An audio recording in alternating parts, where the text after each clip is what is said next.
Aperex adalah untuk mencari nilai rata-rata. Nah, jika kita mempunyai data seperti ini, di sini ada produk dan penjualan mulai Januari sampai Maret. Kita akan menghitung nilai rata-ratanya. Kita tekan posisi kursor di sini. Ya, kita gunakan rumus sama dengan average. Lalu type. Nah, selanjutnya kita blok data penjualan mulai Januari sampai Maret seperti ini, lalu tutup kurung dan enter. Hasilnya sudah muncul seperti ini ya.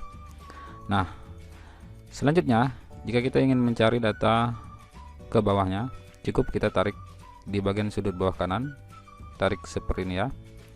Nah, hasilnya sudah kita ketahui. Oke, semoga bermanfaat. Jangan lupa subscribe. Terima kasih. Fungsi average if mencari nilai rata-rata dengan kriteria tertentu. Misalnya satu contoh, kita menyediakan data seperti ini. Di bagian ini rata-rata penjualan di wilayah Bandung. Jadi kita hanya menghitung rata-rata penjualan di wilayah Bandung. Kita tekan posisi kursor di sini. Lalu kita ketik sama dengan average if. Lalu tekan tab. Selanjutnya di sini ada argumen range. Kita blok di bagian wilayah Bandung. Kita blok seperti ini. Lalu titik koma, tanda kutip. Lalu ketik di sini Bandung, karena kita akan mencari rata-rata di wilayah Bandung. Lalu tanda kutip lagi dan titik koma. Selanjutnya, nah di sini ada average rank. Kita blok di penjualan, kita blok seperti ini, tutup kurung dan enter. Nah, hasilnya pun sudah kita ketahui seperti ini. Fungsi average if mencari nilai rata-rata beberapa kriteria tertentu. Kita akan menghitung rata-rata penjualan apel di wilayah Bandung. Kita tempatkan posisi kursor di sini, lalu kita ketik sama dengan average if, lalu buka kurung. Selanjutnya kita blok di bagian data penjualan, blok seperti ini, lalu titik koma, dan kriteria rank satunya kita blok di bagian produk, kita blok seperti ini, lalu titik koma, dan tanda kutip kita ketik apel, karena kita akan menghitung rata-rata apel. Lalu tanda kutip lagi, lalu titik koma. Selanjutnya kriteria rank 2 nya kita blok di bagian wilayah, blok seperti ini, lalu titik koma, tanda kutip, lalu ketik di sini Bandung, tanda kutip lagi dan tutup kurung. Selanjutnya kita enter. Nah, hasilnya pun muncul seperti ini. Rumus count di Excel untuk mencari jumlah sel yang hanya diisi angka pada suatu data. Nah, misalnya satu contoh, kita punya data seperti ini. Di sini ada gabungan antara angka dan huruf. Tetapi kita akan menghitung jumlah sel hanya berisi angka. Nah, kita tempatkan kursor di sini, lalu kita ketik sama dengan count. Lalu tekan tab.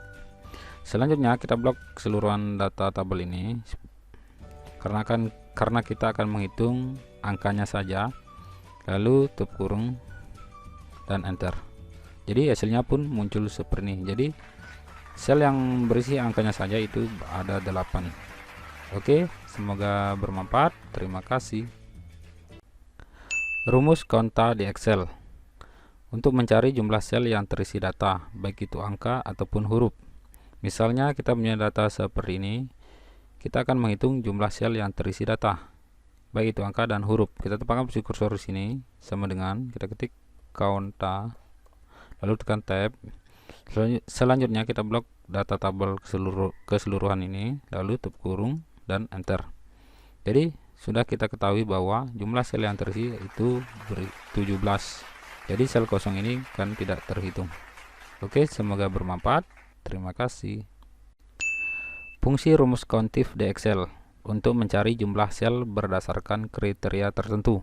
Misalnya kita punya data tabel seperti ini, kita akan menghitung jumlah laki-laki. Nah, caranya cukup mudah. Kita tempatkan posisi kursor di sini, lalu kita ketik sama dengan countif, lalu tekan tab.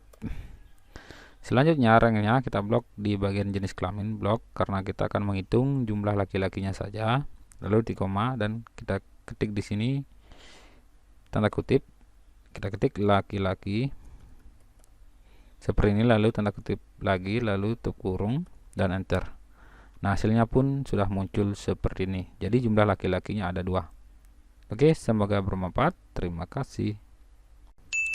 Fungsi countifs di Excel. Misalnya sini satu contoh, kita akan menghitung jumlah perempuan dengan nilai 8. Misalnya kita tempatkan si kursor di sini. Lalu kita ketik sama dengan countif. Lalu tekan tab. Selanjutnya kriteria rangnya kita blok di bagian jenis kelamin. Lalu titik koma dan tanda kutip. Kita akan mencari nilai jumlah perempuan. Kita ketik sini perempuan. Lalu tanda kutip lagi dan titik koma. Selanjutnya kriteria rank 2 nya kita blok di bagian ini ya, nilai ini. Lalu titik koma tanda kutip. Karena kita akan menentukan jumlah perempuan dengan nilai 8, kita ketik sini angka 8 dan tanda kutip lagi, tutup kurung dan enter. Hasilnya pun kita ketahui seperti ini. Jumlah perempuan dengan nilai 8 itu ada 3 orang ya.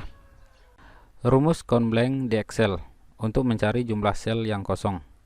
Misalnya satu contoh, kita mempunyai data tabel seperti ini, kita akan mencari jumlah sel kosongnya. Nah, caranya adalah kita tempatkan posisi kursor di sini, kita ketik sama dengan count blank. Lalu tekan tab. Selanjutnya kita blok seluruhan data tabel ini, blok seperti ini, tutup kurung dan enter. Jadi jumlah sel kosong itu berjumlah 3. Kita bisa hitung ya, sel kosongnya ada 3. Oke, semoga bermanfaat. Terima kasih. Di video kali ini saya akan berbagi tutorial fungsi rumus max mencari nilai tertinggi. Misalnya satu contoh, kita menyediakan data seperti ini, kita akan menghitung nilai tertingginya. Kita tempatkan posisi kursor di sini, lalu kita ketik sama dengan max, lalu buka kurung dan blok data IPK ini ya, keseluruhan seperti ini, lalu tutup kurung, enter. Nah, hasilnya pun muncul seperti ini. Oke, semoga bermanfaat. Terima kasih. Rumus min di Excel untuk mencari nilai terendah. Nah, misalnya saya sudah menyediakan data seperti ini, kita akan menghitung nilai terendahnya ya. Kita tempatkan posisi kursor di sini, lalu kita ketik sama dengan min, lalu tekan tab. Selanjutnya kita blok data nilai ini keseluruhan. Selanjutnya tutup kurung dan enter. Nah, hasilnya pun muncul. Jadi nilai terendahnya ada 3 ya. Semoga bermanfaat. Terima kasih. Rumus large mencari nilai tertinggi tertentu di Excel. Suatu contoh, saya sudah menyediakan data seperti ini. Di sini ada IPK, di sini berbagai nilai ya. Kita akan menentukan nilai tertinggi kedua. Nah, caranya kita tempatkan posisi kursor di sini. Kita ketik sama dengan large atau large, lalu tekan tab. Lalu kita blok data nilai IPK ini, blok seperti ini, lalu titik koma.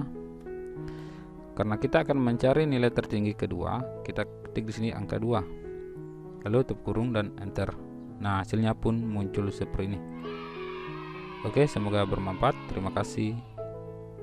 Rumus small di Excel untuk mencari nilai terendah tertentu. Nah, misalnya kita punya data seperti ini. Di bagian IPK ini ada berbagai nilai. Nah, kita akan menghitung IPK terendah kedua di Universitas Indonesia. Kita tempatkan posisi kursor di sini, lalu kita ketik sama dengan small, lalu tekan tab. Kita blok data IPK ini, blok seperti ini, lalu titik koma. Karena kita akan mencari nilai terendah kedua, kita ketik di sini angka 2, lalu tutup kurung dan enter. Nah, hasilnya pun sudah kita ketahui, jadi IPK terendah itu 3,1. Oke, semoga bermanfaat. Terima kasih. Fungsi upper di Excel untuk menjadikan teks menjadi huruf besar semua. Nah, misalnya datanya seperti ini. Ini ada data acak-acakan, ada huruf besar dan huruf kecil. Kita akan menjadikan huruf besar semua. Kita tempatkan posisi kursor di sini. Lalu kita ketik sama dengan upper. Lalu buka kurung dan klik datanya. Lalu tutup kurung dan enter. Nah, hasilnya pun seperti ini. Jadi setiap kata ini mempunyai huruf besar semua. Oke, semoga bermanfaat. Terima kasih.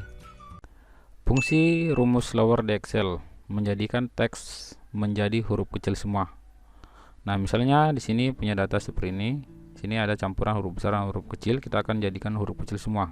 Kita tekan posisi kursor sini, lalu kita ketik sama dengan lower, lalu tekan tab. Selanjutnya kita pilih teksnya, lalu tutup kurung dan enter. Hasilnya pun muncul. Jadi data ini sudah mempunyai huruf kecil semua. Oke, semoga bermanfaat. Terima kasih. Rumus sum berfungsi untuk menjumlahkan suatu nilai. Nah, misalnya kita mempunyai data seperti ini. Di sini ada produk dan ada penjualan setiap bulannya, mulai bulan Januari, Februari, dan Maret. Kita akan hitung total keseluruhannya. Kita tempatkan posisi kursor di sini, lalu kita ketik sama dengan sum seperti ini. Lalu di keyboard kita tekan tab sehingga hasilnya seperti ini. Lalu blok data penjualan mulai Januari sampai Maret seperti ini dan tutup kurung, enter. Nah, hasilnya sudah kita ketahui seperti ini. Lalu yang kedua, kita hanya menggunakan tombol alt shortcut. Kita ketik sini alternatif dan sama dengan secara bersamaan, sehingga dia memblok keseluruhan data mulai Januari dan Maret, lalu enter. Nah, hasilnya sudah kita ketahui. Rumus SUMIF menjumlahkan nilai dengan kriteria tertentu. Nah, misalnya kita punya data seperti ini. Di sini ada data sales, data wilayah, dan data penjualan. Nah, kita akan menghitung data penjualan di wilayah Bandung saja. Nah, caranya lah kita tambahkan posisi kursor di sini. Kita ketik sama dengan SUMIF, lalu tekan tab. Nah, di sini ada argumen seperti ini. Pertama kita pilih range-nya di wilayah ya. Ini blok data wilayah ini, lalu titik koma, dan buat kriterianya tanda kutip seperti ini dan ketik di sini Bandung, tanda kutip lagi dan titik koma, dan sum rank-nya kita blok di data penjualan ini, lalu tutup kurung dan enter. Nah, hasilnya seperti ini ya, sudah diketahui.